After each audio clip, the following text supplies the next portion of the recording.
बड़ी खबर आ रही है, रोस्तोव छोड़कर जाने लगे हैं लोग। स्टेशन और मेट्रो स्टेशन पर भारी भीड़ की खबर है। लेकिन साथ ही जानकारी एक ये भी, जो हम आपको पहले भी दे चुके हैं, कि अपने बॉर्डर्स को क्लोज कर दिया है रूस ने और रोस्तोव छोड़कर जाने लगे हैं लोग। और जो नियर कंट्रीज हैं इस वक्त रूस की, उन्होंने तक ये कहा जा रहा है कि सीधे सीधे ना कर दिया है कि आप बचिए, जिसमें लातविया की बात सीधे तौर पर सामने आई है। अब मैं सीधे रुक कर लेती हूँ, हमारे साथ संजय कुलकर्णी जी हैं, डिफेंस एक्सपर्ट। सर, मौजूदा स्थिति जो इस वक्त एक एक कर तस्वीरों के जरिए सामने आ रही है, रूस के मौजूदा हालात क्या इशारा कर रहे हैं? यूक्रेन की बात करते थे, समझ आता है, लेकिन रूस में ऐसा होगा किसी ने सोचा नहीं था। कोई शक नहीं जो आप कह रही हैं कि रूस के ऊपर ऐसे होगा और इस तरह की बगावत पुतिन का दोस्त करेगा, इसका मुझे लगता है पुतिन को भी शायद सोचना पड़ेगा कि क्या गलती हो गई पुतिन से, क्योंकि दो दोस्तों के बीच में इस तरह की बगावत। और ये नहीं कि ये जो प्रिगोजिन है अभी बगावत कर रहे हैं, पिछले तकरीबन 1.5-2 महीने से बार बार वो जो सर्जी शोइगु को, जो उनके डिफेंस मिनिस्टर हैं, उनके बरखिलाफ बार बार बात कर रहे हैं कि उन्होंने वैगनर ग्रुप को जिस प्रकार से जो सहायता देनी चाहिए थी लॉजिस्टिक्स, वो नहीं दी है, एम्यूनिशन नहीं दिया है। और उनकी जो खासकर बखमूत की लड़ाई में जिस प्रकार से उन्होंने जो उनका मैं कहूँगा क्या कह सकते हैं कि जो उनका योग था, वो उनके ऊपर काफी रोक लगाई गई।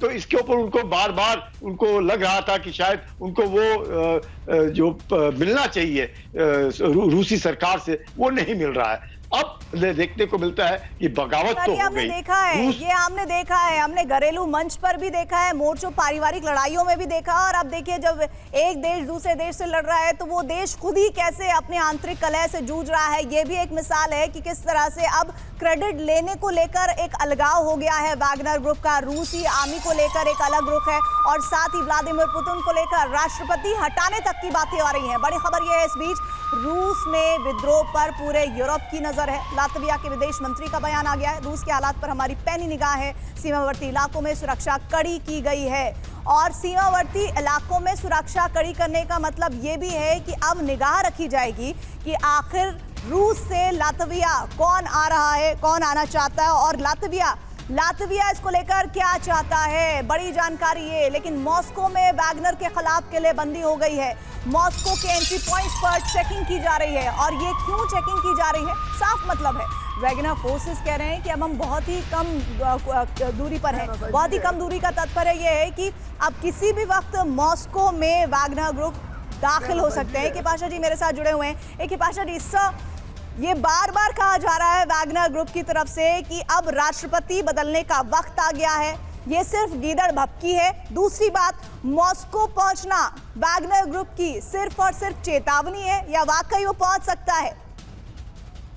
देखिए, ये जो भी वैगनर ग्रुप के चीफ कह रहे हैं, ये एग्जैक्टली वो यूरोप और अमेरिका जो कहते आ रहे हैं 1 साल से, वही पिट्टू की तरह रिपीट कर रहे हैं। और मुझे शक है कि ये वैगनर के चीफ जो है वो यूरोपियन यूनियन कंट्रीज, खास तौर पे बर्तानिया, फ्रांस, जर्मनी और अमेरिका से मिले हुए लग रहे हैं। ये जिस तरीके से उन्होंने विद्रोह किया है, जिस तरीके से उन्होंने दोस्ती का जो है भरोसा तोड़ के अब मॉस्को की तरफ चल रहे हैं, बहुत बड़ा चैलेंज है पुतिन के लिए।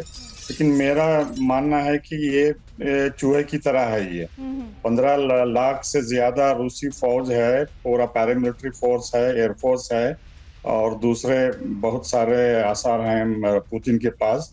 वो चूहे की तरह है, हाथी को जो है प्रोवोक कर रहे हैं। ये बहुत बुरी तरह से और हाथी वाला कॉम्बिनेशन आप बात बोल रहे हैं, आपको भी अच्छी तरह से मालूम है इस पर आगे। और लोगों के जहन में बार बार बात कौन रही होगी कि यूक्रेन को भी चूहे और हाथी वाला कंपैरिजन हम करते हुए देख रहे थे। दावे तमाम उस वक्त के एक्सपर्ट जिनसे भी हम लोग जुड़ रहे थे, ये कहा जा रहा था कि ये लड़ाई तो अब देखिएगा रूस 2 दिन में जीत जाएगा। लेकिन यूक्रेन के साथ लड़ाई 1.5 साल के वक्त से भी ज्यादा आगे बढ़ गई है। मैं आपके पास आऊंगी और साथ ही अचल जी आपका भी रुख करूंगी।